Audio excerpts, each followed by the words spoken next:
എന്താണെന്ന് അറിഞ്ഞൂടാ ശാരദ, ഈയിടെയായി എപ്പോഴും ഒരു വിങ്ങല. രമേശനോട് കവിത പാടി കഴിഞ്ഞതിന് ശേഷം വിങ്ങലോട് വിങ്ങല തന്നെ. അയ്യോ ചേട്ടാ, എങ്കിൽ നമുക്ക് എത്രയും പെട്ടെന്ന് ഡോക്ടറെ അടുത്ത് കാണിക്കണം. ഹാർട്ടിനും അസുഖം കാണും. ഇത് അതൊന്നുമല്ല, ഇത് കവിതയുടെ അസുഖമാണ്, കവിതയുടെ അസുഖം. അതിന്റെ വിങ്ങലാണ് ശാരദേ എന്റെ മനസ്സിലിപ്പോ. ലോകം മുഴുവൻ കവിതാമയമാണെന്നൊരു തോന്നല്. ഈശ്വര, സുനേട്ട പറഞ്ഞിട്ട് എനിക്ക് പേടിയാവണു. അതാ ഒരു ശ്രോതാവ് എന്റെ മനസ്സിൽ കവിത വരികയാണ്. സാറേ, ഒരു കവിത കേട്ടിട്ട് പോവാം.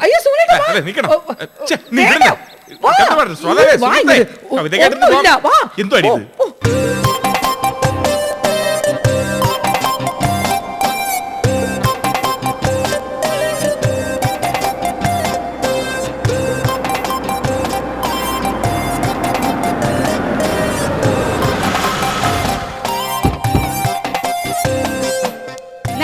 എന്തോ ഇതാരാ വന്നിരിക്കുന്നത് നോക്കിയേ.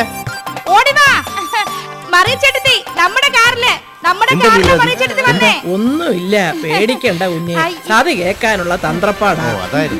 ഞാൻ ലീലാവതിയുടെ കാറേലാ വന്നത്, കേട്ടോ. കൊച്ചു ഹാപ്പി ആയ ചേട്ടത്തി വരണം. ചേട്ടത്തിയുടെ ഒരു കാര്യം. ചേട്ടത്തി വരൂ, വരൂ. ഇരിക്കണം ചേട്ടത്തി. ഇരിക്കണം മേഡം. സത്യം പറഞ്ഞ ചേട്ടത്തി പോലൊരാളെ എന്റെ കാറ് കേറുക, എനിക്കത് വിശ്വസിക്കാനേ പറ്റുന്നില്ല. ആണോ? എന്നാ അടുത്ത മാസത്തെ പലിശ മുടക്കിയാ പിന്നെ ഫുൾ ടൈം ഞാൻ തന്നെ ആയിരിക്കും ഈ കാറിൽ സഞ്ചരിക്കുന്നത്. അല്ല ചേട്ടത്തി, കാറ് വേണമെങ്കിൽ ഇപ്പൊ തന്നെ കൊണ്ടുപോക്കോളൂ. അത് ശരി, ഒരു കാരണം കിട്ടി നോക്കിയിരിക്കും ഒരാള്. ചേട്ടത്തി ഒരു തമാശ പറഞ്ഞ ഉടനെ അതിനെ കാര്യമാക്കി മാറ്റി അതേ കയറി പിടിച്ച് വളരെ നിർബന്ധിച്ചപ്പോഴാ ചേട്ടത്തി കയറിയത് തന്നെ, അറിയോ? പിന്നെ മാഡം, അടുത്ത ആഴ്ച ഡിപ്പോസിറ്റ് റെഡിയാവും. ആണോ? അത് കൊള്ളാമല്ലോ. അപ്പൊ അടുത്ത ആഴ്ച തന്നെ പോസ്റ്റിംഗും റെഡി. അല്ല ചേട്ടത്തി, ഈ മാനേജർ എന്നൊക്കെ പറയുന്നതേ ഈ ലീലാവതിയെ കൊണ്ടതൊക്കെ പറ്റുമോ? ഇതാ നരേട്ടന്റെ കുഴപ്പം. നരേന്ദ്രൻ പറയുന്നത് ഒരു ഭർത്താവിന്റെ ഉത്കണ്ഠയാ. ഗൃഹനാഥന്മാരങ്ങനെയാ, സ്നേഹം കൊണ്ടുള്ള പേടിയാ. എന്നാ നരേന്ദ്രൻ, ഇക്കാര്യത്തിൽ ഞാൻ ലീലാവതിയുടെ ഭാഗത്താ. ഉത്തരവാദിത്വം ഏറ്റെടുത്ത് നടത്താൻ കഴിയുമ്പോഴാ സ്ത്രീകൾക്ക് ആത്മവിശ്വാസം കൂടുന്നത്. പുരുഷന്മാർക്ക് കൊച്ചിലെ മുതലേ ഓരോ ജോലികൾ ചെയ്യാൻ അവസരം കിട്ടുന്നുണ്ട്. അതുകൊണ്ട് തന്നെ അവർക്ക് പ്രത്യേകിച്ച് ആത്മവിശ്വാസം സൃഷ്ടിച്ചെടുക്കേണ്ട കാര്യമൊന്നുമില്ല. എന്നാൽ ഞങ്ങൾ സ്ത്രീകളുടെ കാര്യം അങ്ങനെയല്ല. വിലക്കുകളുടെ ലോകത്താ പിറന്നു വീഴുന്നത്. ഉച്ചത്തിൽ സംസാരിച്ചുകൂടാ, ഉച്ചത്തിൽ ചിരിക്കാൻ പാടില്ല, ഉറക്ക സംസാരിച്ചാൽ വായാടി, ഉറക്ക ചിരിച്ചാൽ അടക്കമില്ലാത്തവൾ.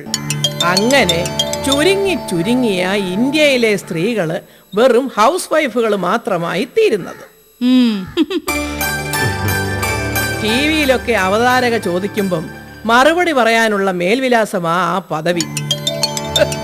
ചേച്ചി എന്ത് ചെയ്യുന്നു? ഞാൻ ഹൗസ് വൈഫാ. വീട്ടിന് കിട്ടുന്ന വെളിച്ചം പോലെ വീട്ടമ്മമാരിൽ നിന്നും സമൂഹത്തിനും അല്പം വെളിച്ചവും പ്രയോജനവും ഒക്കെ കിട്ടണം.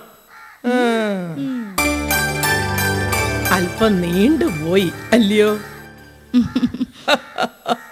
കൊച്ചുനാള് മുതലേ ഇങ്ങനെ മനസ്സിൽ തോന്നുന്നത് മറച്ചു വെക്കാൻ അറിയത്തില്ല. അപ്പൊ ലീലാവതി, അടുത്ത ആഴ്ച മുതൽ മാനേജർ പോസ്റ്റിൽ ഇരിക്കാം അല്ലയോ? അതെ. പക്ഷെ ചേട്ടത്തി, ഞാൻ ഡെപ്പോസിറ്റ് ചെയ്യുന്നതിന് മുമ്പ് സതി ഡെപ്പോസിറ്റ് ചെയ്താ സംശയം എന്താ? പ്രൊമോഷൻ സതിക്ക് തന്നെ.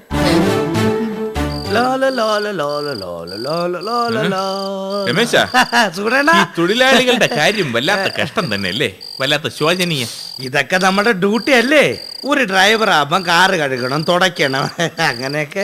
എന്നാലും തൊഴിലാളി എന്നുള്ള ചില പരിഗണനകളൊക്കെ നമുക്ക് തരേണ്ടതല്ലേ? പക്ഷെ ഞാൻ ഈ തൊഴിൽ ഭയങ്കര ഹാപ്പിയാണ്. പക്ഷെ എല്ലാ തൊഴിലാളികളും ഹാപ്പി ആവണമെന്നില്ലല്ലോ. ഉദാഹരണത്തിന് എന്റെ വിനായകൻ, അവൻ പ്രതിഷേധിക്കുന്ന തൊഴിലാളിയാണ്. ആരാ ഈ വിനായകൻ? എന്റെ കവിതയിലെ നായകനാണ് വിനായകൻ. അവനൊരു തൊഴിലാളിയാണ്. പല്ലുമുറിയെ തിന്നാമെന്ന് കരുതി എല്ലുമുറിയെ പണിയെടുക്കുന്നു. അവന് ലഭിക്കുന്നതോ ആട്ടലും തുപ്പലും. ഞാൻ വായിക്കാം. കവിതയുടെ പേര് വിനായകൻ. വിനായകൻ, സൂപ്പർ പേര്. കേട്ടോ കേട്ടോ കേട്ടോ. വായിക്ക്. തൊഴിൽ, കഷ്ടപ്പെട്ട തൊഴിൽ. വിനായകൻ വീട്ടിൽ പറഞ്ഞു, അച്ഛാ തൊഴിൽ കഷ്ടം കഷ്ടം, അമ്മേ തൊഴിൽ കഷ്ടം കഷ്ടം. അതായത് അമ്മയോടും അച്ഛനോടും ഒക്കെ അവന്റെ തൊഴിലിലെ കഷ്ടപ്പാടുകളെ കുറിച്ച് പറഞ്ഞതാണ് കവി അർത്ഥമാക്കുന്നത് കേട്ടോ. കവി ഞാൻ അമ്മേ തൊഴിൽ കഷ്ടം കഷ്ടം, അച്ഛാ തൊഴിൽ കഷ്ടം കഷ്ടം. ഒറ്റയാടി. അവൻ അപ്പൂപ്പനുണ്ടായിരുന്നു. ഉണ്ടായിരുന്നല്ലേ? അപ്പൂപ്പനോട് പറയുന്നുണ്ട്, അപ്പൂപ്പ തൊഴിൽ കഷ്ടം കഷ്ടം, അമ്മുമ്മേ തൊഴിൽ കഷ്ടം കഷ്ടം.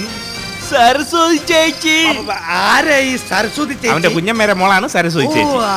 സരസ്വതി ചേച്ചി തൊഴിൽ കഷ്ടം കഷ്ടം, സരസ്വതി ചേച്ചിയുടെ ഭർത്താവിന്റെ ജ്യേഷ്ഠ തൊഴിൽ കഷ്ടം കഷ്ടം. അപ്പൊ ഭർത്താവിന്റെ നീ പോവാതെ വേണ്ട, ഭയങ്കര ഇൻട്രസ്റ്റിംഗ് ആണ്. കുഞ്ഞമ്മേ തൊഴിൽ Viva la Leticia, Sadilila.